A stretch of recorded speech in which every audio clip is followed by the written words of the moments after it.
to have missed it out. So many of the services that councils run are what we call mandatory or statutory, which means that by law, councils must run them. For example, schools, social care, homelessness prevention, food hygiene inspections for cafes and takeaways, rubbish collection and recycling. And also, a lot of council work is done in collaboration with others, including members of the community, the police, and the NHS. Councils receive their funding from the Scottish Government and also generate their own income through council tax and any other agreed taxes. And the funding generated is used to fund the council services and staff. And before we go on to the next slide, just to point out, there's a QR code in the bottom right corner. So in case you don't know which local authority you are in, you can scan that and you can find out which one you're in. If you can go to the next slide, please. So now you've heard what councils do. What do councillors specifically do? Well, there is no set job description for a councillor. There are certain meetings that you are expected to attend, but beyond that, the role is largely up to you and your party. That is, if you're representing a party, to shape as you see fit. And much of the day-to-day work of a councillor takes place outside of formal meetings. Councillors serve and represent the community, for example, by responding to issues from local people and keeping the community informed about local issues and any events coming up. And again, on the screen, there's a list of some key roles that councillors in Scotland will take responsibility for, which include helping residents with queries and issues, which is called casework. This could be talking to constituents by phone, email, letter, social media, home visits, drop-in sessions, community meetings, street meetings, or any local events. Keeping in touch with the community to understand local ideas, local needs, and new ideas. Preparing for formal council meetings by reading reports, considering what to do about issues that have come up or any plans that are maybe in place. Attending council meetings to represent local people's views and needs, debating on key issues and voting, and making those decisions and monitoring that work once it begins. And as I've already said, councillors will work collaboratively with local organisations, police, health partners, and businesses, and make plans and take decisions to shape the future of the local area. I think next slide, please. As a councillor, no 2 days are the same. Being a councillor is all about giving back to your community, bringing your energy, hardworking attitude, really getting stuck in and making a real difference to local people and to wider society. Research from electors shows that over half of councillors spend at least 26 hours or so per week on formal council duties, with many spending more than 16 hours on informal tasks such as responding to constituents or preparing for meetings. It's the most flexible of any paid elected role, and the absolute minimum requirement tends to be attending the two full council meetings a year. The role of a councillor varies depending on what kind of council you're a member of, whether you're in the administration, so running the council, or if you're an opposition group, and whether you hold a portfolio or if you are a ward councillor. Councillors have the benefit of having ward colleagues, making it possible to share responsibilities and avoid duplicating each other's work. Councillors may also have one or two partners from the same party as them, but usually there's a mix of parties and as well as independents represented. So being able to work cross-party is an essential skill for councillors. Um, Elector has a fantastic guide and course which will be shared as part of the further resources after this session. It has goes into way more detail about all the specifics, but the best way to learn about the role, I think, is to speak to women who are already doing it. So, on to the main part of today. Let's chat now with two of our guest speakers. So, I would first like to welcome Councillor Kirsten Robb. Councillor Kirsten Robb was elected in 2022 to represent East Kilbride East um, for the Scottish Greens on South Lanarkshire Council. Kirsten sits on the South Lanarkshire's Council Executive Committee and Climate Change Committees, amongst others. She was South Lanarkshire's first ever Scottish Greens councillor. Kirsten managed a team working on community action projects in rural Lanarkshire before volunteering full-time in her community, successfully opening more multi-use games areas, saving and improving parks, and getting the area fixed up. She's also been a community councillor for the ward, started local organisations, and currently volunteers for East Kilbride Community Litter Pickers, Outlet Play, Calder Glen Volunteers, and the Space to Play campaign. So, welcome to Councillor Kirsten. That's a fantastic introduction. Just like that's already so cool to read what you've done. And that's before you've even gotten to speaking to you. So my first question I have for you, it's kind of covered in the introduction, but it would be really great for you to kind of share with the audience today what you were doing before you were elected as a councillor and maybe mapping out that journey about becoming politically active to deciding to wanting to be a elected representative. Okay. Hi everyone, nice to meet you and well done for even thinking about putting yourselves forward, so go for it. It's been a bit of a long journey. Didn't like politics when I was younger. It's always the issues that motivated me. And then joined at the Iraq War March in 2002, I think it was. But my background is very kind of local orientated, getting grants for community groups and working with communities. So after standing several times for other types of election, I think I found my home in the local council. So really passionate and connected to my community, and have really enjoyed it. So is that okay for just now? That's Yeah. great, yeah. And so you said you didn't really like politics like when you were younger and you've had different experiences running in elections, but now that you're actually a councillor, has being a councillor, the reality of it, has it matched up to any perceptions you might have had beforehand, or has it been completely different?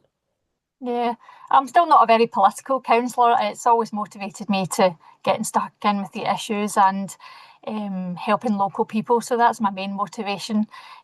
Politics, I'm obviously interested in it, but I don't really play any games or anything like that.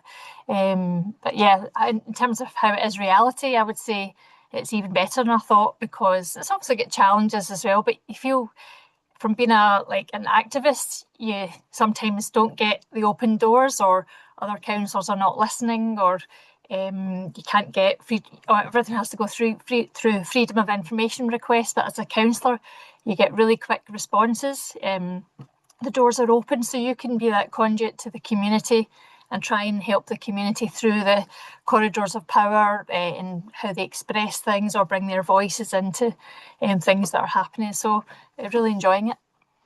It was really interesting to hear about how like being a councillor for you has kind of given you more levers to actually push for change.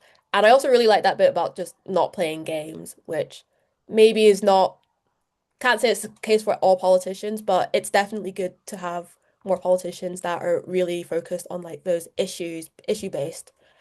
And my next question would be, so how does a typical week look like in your life, managing your council duties alongside um, if you're in employment or other responsibilities, and how has that kind of evolved over your term so far?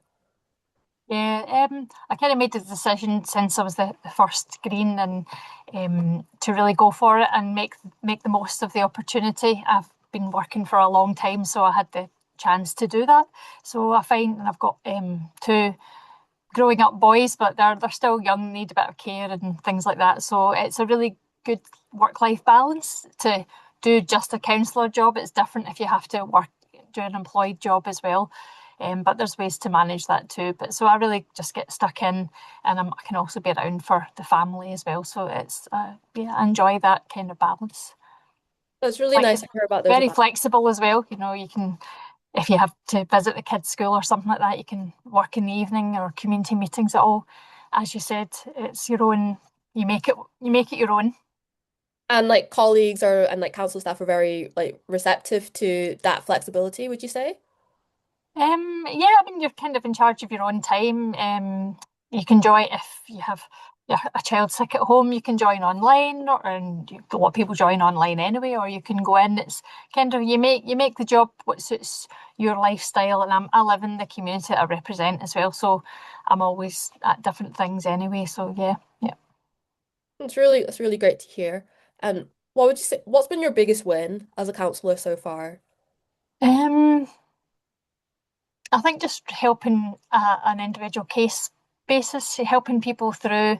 People get lost in the system a lot of the time. You really can help them and really get an insight into the detail of people's lives in terms of like how you can help them. And that whole thing about casework's really rewarding. I've had some opportunistic wins as well.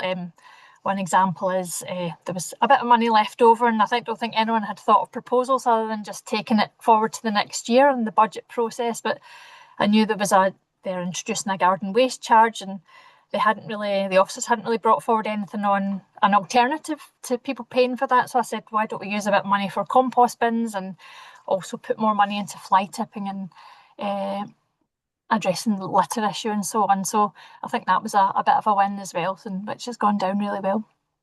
It's really nice to hear about both like those individual wins in terms of like helping people with their casework, but then also wins that will like affect the community more broadly, like with the compost. And on the flip side, like what have the challenges been and how have you kind of looked after your well-being throughout that? Yeah.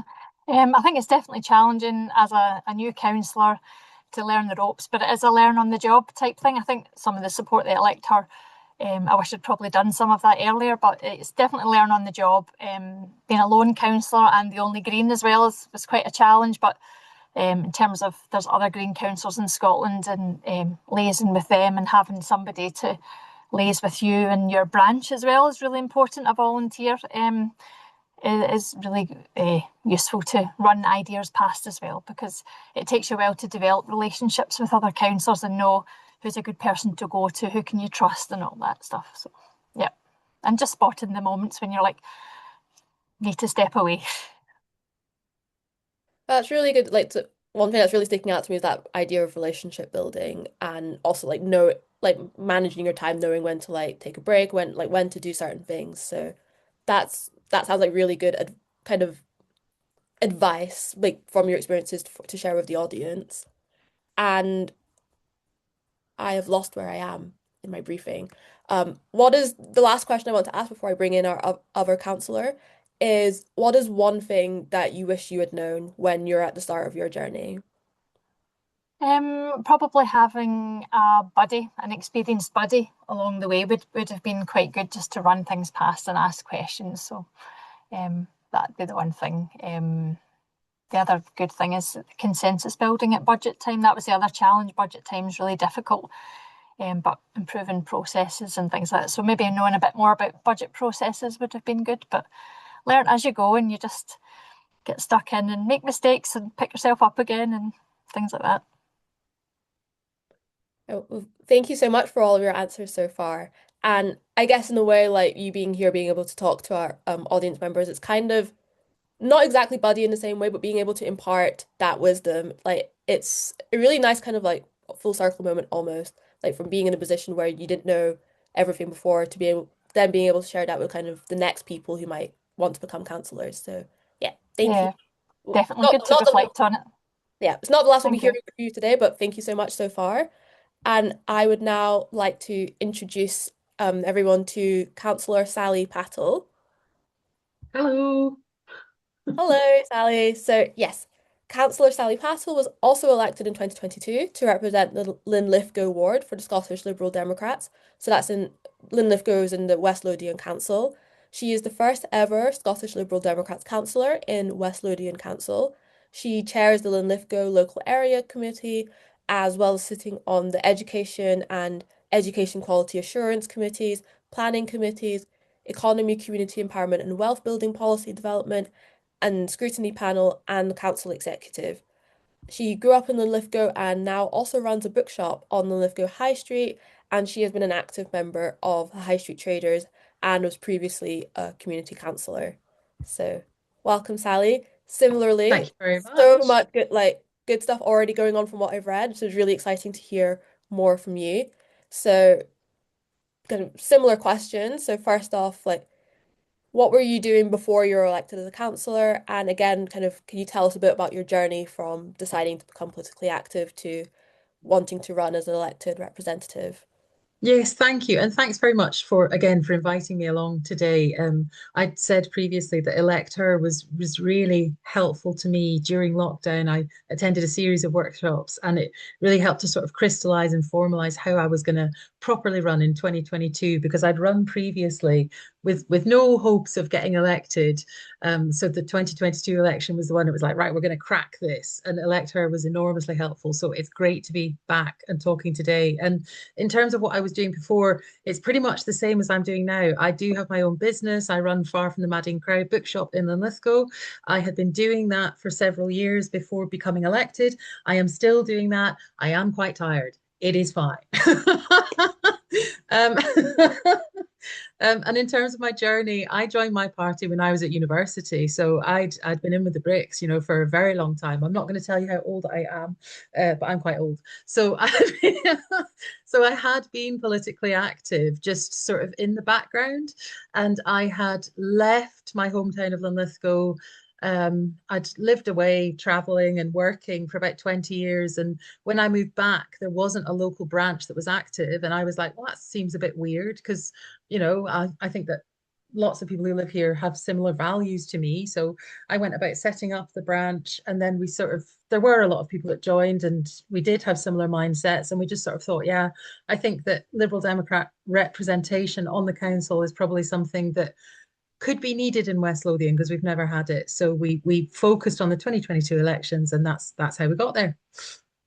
But that's fantastic. Of being like the first council member from that party, and like, was it quite daunting, kind of like having to like start things from scratch in the area, or were you just kind of like motivated to do so? Um, I was very motivated, and my party were very supportive. And again, organisations like Cllr were very supportive because we were predominantly women in the branch, and there was lots of support available for us, and that was really useful. Um, yeah, I think that. If I can jump ahead to your final question, Yeah. probably I think our goal was most about, winning that seat. We had our target ward and we worked for it and we worked for it. And once we won, and we weren't sure at all until the day of the count whether we were going to win. And once we won, it was kind of like, oh, what do we do now? But it's all good. Uh, Would you agree it's also kind of like a learning on the job kind of process? Absolutely, yeah. Because there's no other Lib Dems in West Lothian, it's definitely I've really valued the fact that to I have to work cross party if I want to get anything done. And I think that I have managed to get things done over the past 4 years.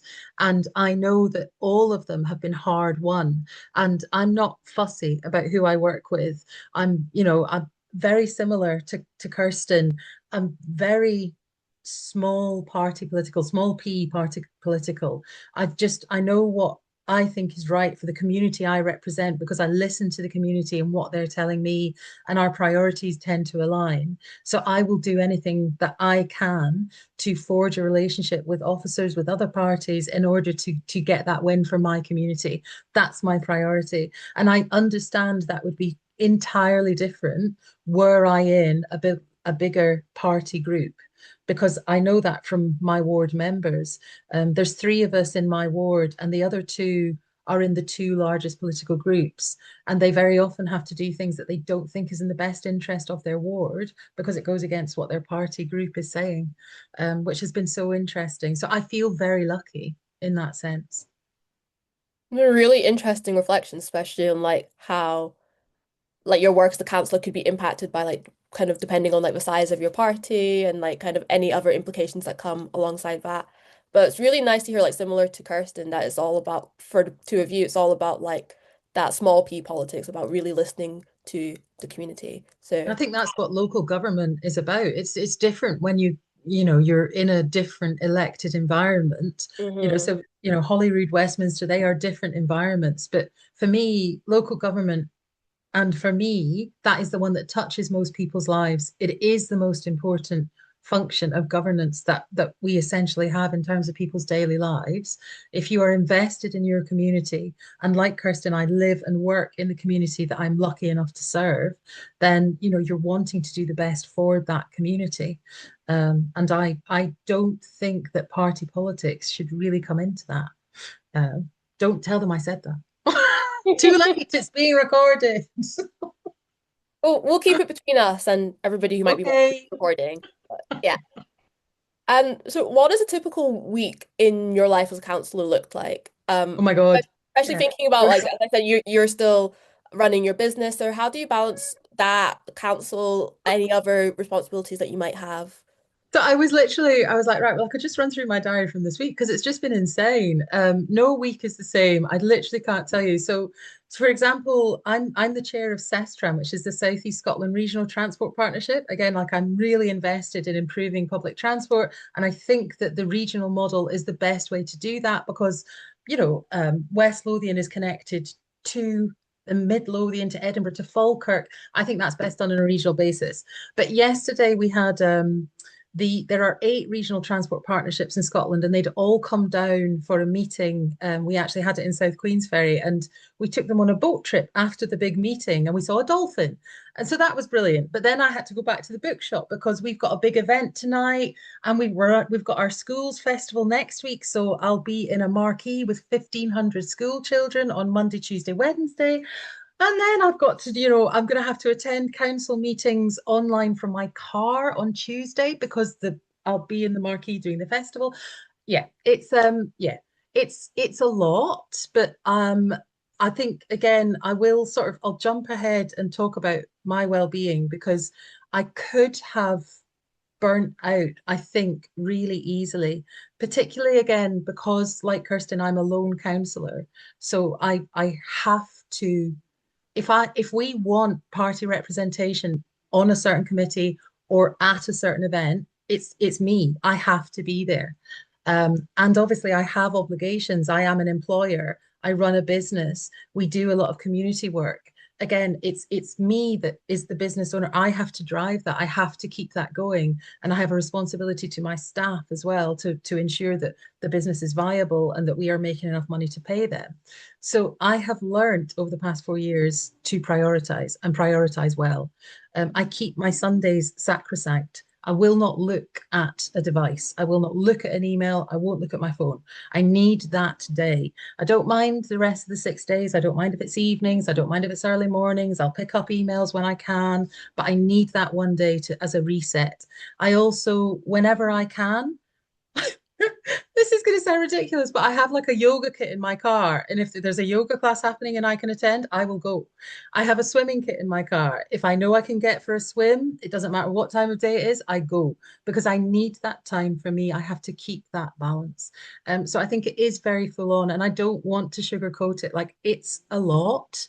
I wish that I could just invest in just being a counselor, but financially or in my life stage at the moment, I'm just not in a position to do that.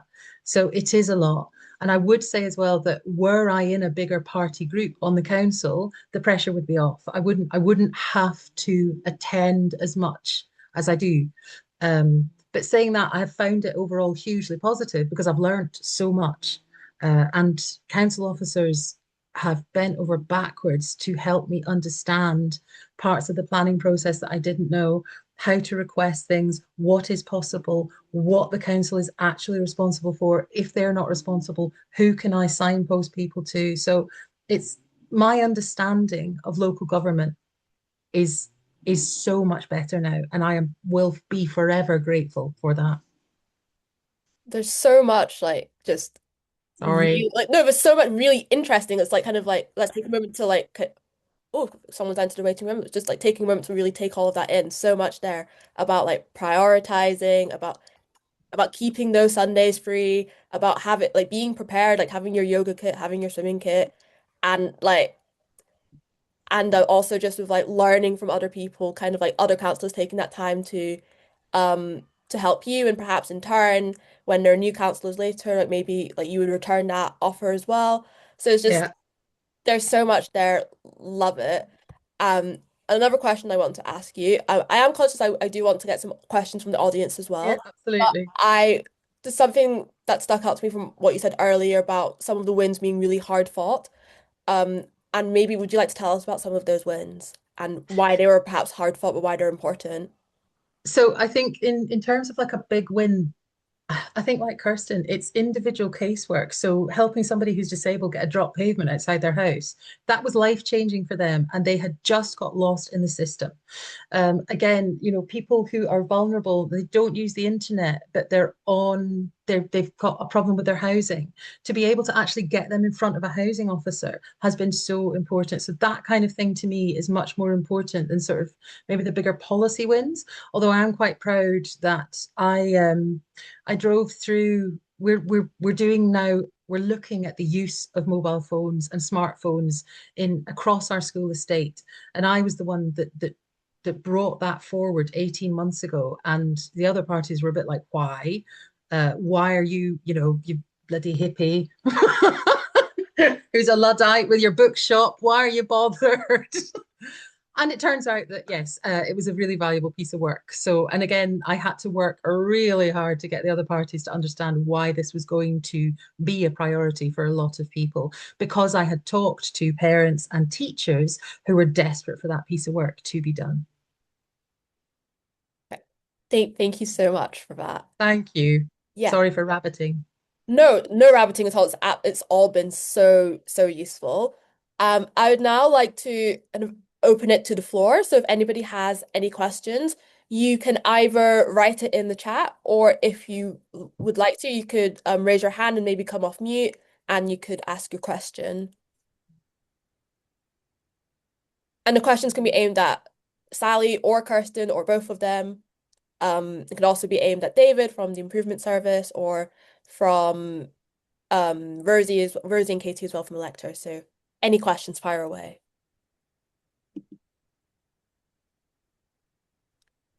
I see a hand raised from Charlene. So go ahead. Hi, thanks, all of you. That was so helpful. And thanks, Sally, for working on the phone-free schools. I've been working on that in Edinburgh, and I'm a huge fan. But my question is, I would like to run for councillor next year. I also really like my job, which is I work in breast cancer research. And I'm wondering what your advice is in terms of going down to 4 days a week, or can I continue with 5 days a week and do my casework in the evenings, or basically just what sort of advice you would have in terms of trying to keep my job if I do somehow get elected. Thank you. Kirsten, do you want to answer? Yeah, I'll have a go. I think there's a statutory responsibility on your employer to free you up for certain things. You'd have to read more in detail, but certainly your employer would have a responsibility to release you for certain things as part of your councillor job. Yeah, it'd probably be quite a lot to manage a full-time job, but lots of people do it. And there's sometimes some councils offer support staff as well, so you could maybe put more onto your support staff worker, and then you deal with other things. I think you'd get support in the council to apportion it to achieve the balance that you need. Yeah, I think it is doable, but definitely more prioritising and support would be needed if you were want to keep your full-time job. But yeah, they've got a responsibility to release you as well. I think from my perspective, Charlene, I don't think it would be possible. I've had to drop days that I've been in the shop because I have to go over to Livingston and attend meetings. And I know that you have the possibility to do that online, but I find it quite difficult. If I'm in the bookshop and I'm trying to attend something online, you're always getting pulled away. And I feel like I have a responsibility to the people who elected me to focus on the council when I'm there. I'm sort of all in. But again, I don't know what party you'd be standing for, and I'm not asking you to say, but it's really important for them to understand that you have other commitments, and for them, if you're within a bigger party group, what assistance and what accommodations are they going to give to you? And like, don't volunteer for things like Sestra. Oh, and don't volunteer for planning.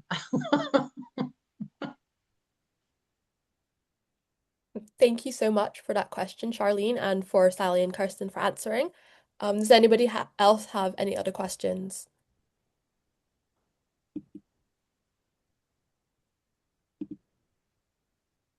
I mean, if not, I do have some more questions myself. But and some one area that we've not really covered, obviously we know that there are fewer women in elected politics, and one of the reasons for that can be to do with like barriers related to misogyny, and like without having to maybe go into too much detail if you don't want to, like only share as much as you're comfortable. But have you ever like experienced like anything like misogynistic or sexist in your role, and like how do you deal with it? You go first this time, Sally, if you want. So I haven't I'm quite thick-skinned, and I think again as like a lone councillor, you've really got to toughen up. And again, I'm not going to sugarcoat that. And I think that I have let a lot of comments. So one councillor said to me actually quite recently, he was like, "Well, here's Councillor Pattle wittering on again."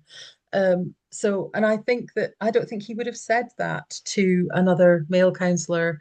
But I think actually it's more about the age. So we have a really good gender balance on our council, but there are very few people under the age of 50.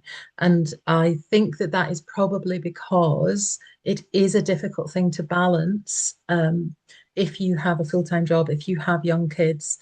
So that I think for me is the thing that I would like to balance up more. And I do know fellow councillors who have had to make complaints because they have been suffering from misogyny from other councillors. And it's never been from officers, it is other councillors. But I'm minded to say that's probably more a generational thing. They just don't really realise that they're doing it. Yeah, I think you're right on that one, Sally. I haven't experienced too much. Just one thing from somebody who's probably nearing retirement and maybe a little bit ill as well, taking things out on me. But I knew it was what it was like anyway, so that's didn't take that personally. But I think I was complaining about the heat in the building one time, like focusing on energy efficiency, and it was a woman councillor that said maybe it's your age, as in the menopause. I was like, okay, never mind. Some things are worth like dealing with, and most things are not. As councillors, you have to prioritise, pick your battles for the community, and obviously, if there are serious things, there's a code of conduct that all councillors need to abide by, and you can challenge that. And your legal officer in the council can support you with that as well. I've not had to go down that side for any misogyny, so I think it's maybe getting better, but support is available if you're required to challenge it. And you do get a lot of training as well. Well, certainly our council it offered us a huge amount of training when we were first elected, and that was so important. And again, the officers that were doing that training were just really, really helpful with any questions that I had. And in fact, they are still incredibly helpful because try as I might, I cannot get the planning regulations into my head. It's just so hard. But they're really helpful. Whatever stupid question I have. Thank you again so much for those answers. I think that it's really interesting to see what's kind of a balance between having to have a thick skin and kind of kind of thinking about the bigger picture of like what's going to enable you to kind of like best represent your community and like get those wins that you need. But then also, if needs be, like there's a code of conduct and there are ways to escalate things, and also there is training provided. I'm just we have a question in the chat. I think it's based off the training that you mentioned, Sally. Just what kind of things were covered in that training specifically? Literally everything. So they from I got elected, the count was on the Friday. On the Monday, I was over in the civic chambers and they started the training packages then. And they did it was like a 2-day induction about West Lothian Council and their code of practice, their standards, everything that you could expect, the days the committees were on. So at that point, I was like, right, well, I can take a Monday, Tuesday away from the shop. So those are the committees that I'm going to put myself forward for. So it was sort of that level.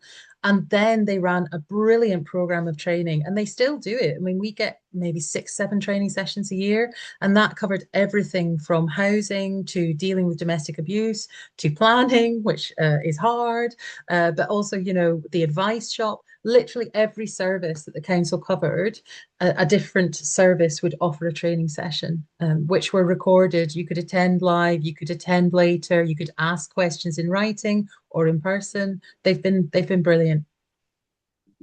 Thank you so much for that. And I see there's one more question in the chat, and then we will have to wrap it up. Um, so it might be a question that's specific to like each council, but Samantha has asked, are committees usually during the day? At least in your experience, like what's it been like? Yeah, yeah, certainly in South Lanarkshire they are, but there's a fair few community meetings in the evening. You don't have to go to them all, so that's another bit of prioritising. But yep, so certainly David's answered it there. Yep, most of them are during the day. There are some councillors, so I know that Aberdeen, I think it is, their committee meetings run from 4 till 7 p.m. to try and accommodate councillors who have jobs. But in our council, I did ask the question, they were like, we need to be fair to officers. So officers also have lives and caring responsibilities. So we have a policy where our committee meetings, the statutory meetings, they finish at 6 p.m. at the latest. Thank you so much for that, Sally, Kirsten, and also David in the chat. I guess like it will depend on each council, and maybe in the resources it could be signposting to like where you could find out more information perhaps from your specific council that you're in. Um, so thank you so much for everyone for listening and for all the really good questions and for Sally and Kirsten for answering. And we could go on for much longer, but in the interests of time, in the interests of letting everyone get on with their days, letting our councillors get back to their very, very jam-packed schedules, we are going to wrap things up here. But as I said, it's not just like a one and done. Like we're not just leaving you now that this 1 hour is almost up. We have lots of resources from Elector. Elector, we want to support you over the next year to make putting yourself forward as a candidate as easy as it can be. Um, Elector has got some amazing resources and programs lined up for everyone, all of which will be, I think they're being shared in the chat right now, but they'll definitely be shared over email as well after the session closes. If you want to spend more time working out if becoming a councillor would be right for you, you can read through the Be a Councillor guide. The Improvement Service have also made a fantastic course with the Open University that goes into further detail. If you're considering joining a party or if you want to progress in a party, you can also check out the party handbooks for all the different parties. And there's also a handbook on standing as an independent as well. Their elector has free amazing self-led, it was free, it's one toolkit, but it's 3 parts. 3 part self-led toolkit called My Political Future, which will help you map out your reason, why you want to move forward in politics, what your political goal would be, and how to get there. In the autumn, Elector will be holding our next cohort of peer support circles. These are a great opportunity for you to build a supportive community of sisters and all whilst gaining the confidence and personal skills you need to stand in the future. Um, you'll be emailed once the registration opens, but as part of the many links that you've been sent, you can also read more about the program at one of those links. And if later in the year you do want to put yourself forward for selection and to be elected, Elector is ready, like we're ready for you. Equip Her is Elector's program for candidates getting ready to stand. And once you're signed up, you get access to bi-monthly candidate clinics, providing you with live online training and support sessions, as well as on-the-go online resources for everything you need to know to plan, to budget, to implement your election campaign. And finally, we would love to invite you to book a free one-to-one appointment with a member of the Elector staff team. So you can ask specific questions or advice. Elector have regular Ask Her sessions every month, so you can book in to chat with us. As I said, Rosie will put the links to all of those various um, full of information, useful information resources in the chat, but we'll also send you a follow-up email in the next couple days with all of the information and the links in. as well. So, just as a quick roundup, perhaps you can share in the chat, or if you don't want to, just kind of like write it down somewhere. What is your next step after this workshop? It could be reading through one of those various elector guides, doing that open university course, researching into different political parties, joining a party, watching a council meeting, registering interest for the peer support circles. And again, if you feel happy to share, you can also add what your political goal is and what you've learned today. And I'm assuming there's probably a lot that's been learned. Even I've learned so much listening in the past hour. So if it's too much to say everything you've learned, you can just maybe say one or two key things that have really stuck out to you.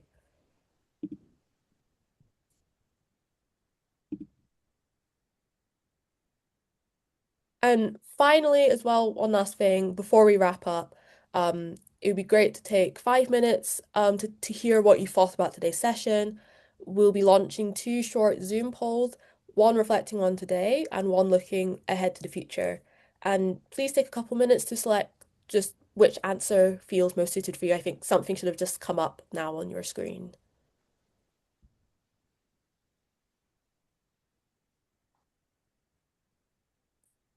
And again, we'd love to know what you thought of today. You can either share it out in the chat box, or if there's anything that you want to share privately, or if it's like a longer message, you can email at any time. I believe you would have all have maybe Rosie's email address or like a general elector email address. So seeing some results coming through so far, everyone's saying yes, that we have a better understanding. That's really, really good to know.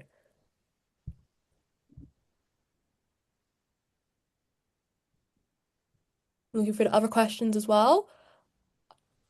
It's also generally you're feeling more confident, more curious about your own place in politics and democracy. That's also what we love to see. And feeling more connected to other women who are interested as well. That's also like uh, everyone's answered yes so far, so that's really exciting to see.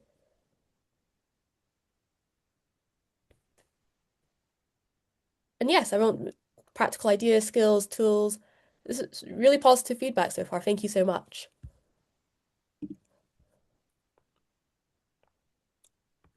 And just reading some messages from the chat, based on the prompts that I said just before.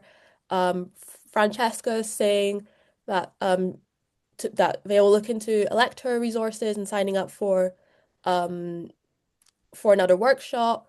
Lissa is saying about learning about the nitty-gritty of council life, um, and that your political goal, Lissa, is really aligned with what Sally was saying, representing the community and tackling issues affecting them. That's great.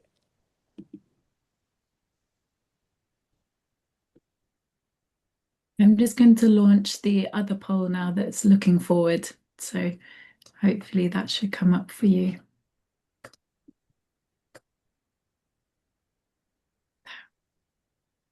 Hopefully you should have a new poll on your screen now.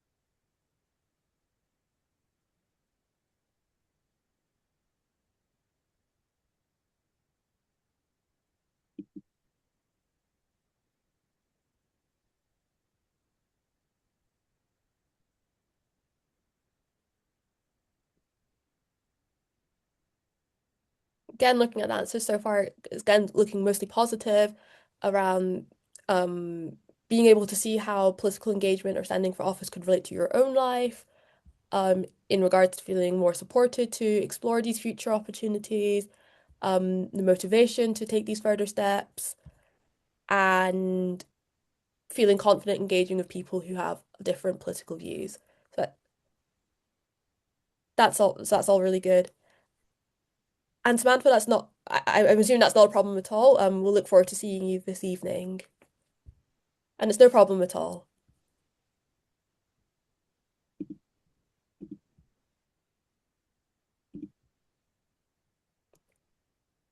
And yeah, so I think that's everything from us today. Just to close quickly, thank you once again to our guest speakers, Sally and Kirsten for sharing about their experiences in the role of a councillor so authentically, like honest, but then also with a bit of levity as well. So that thank you so much. Thank you to David as well for sharing his insights in the chat. Thank you for Rosie for supporting with tech. And most importantly, thank you for all of you for coming today and listening and participating and coming with us on this journey. Politics needs women like you, and we are all here to support you. So hope it's not the last that we'll see of you. Thank you so much. Thank you. Thanks, everyone. Thank you. Good luck, everybody. Thanks, Yeah, good everyone. luck. Thanks, everyone.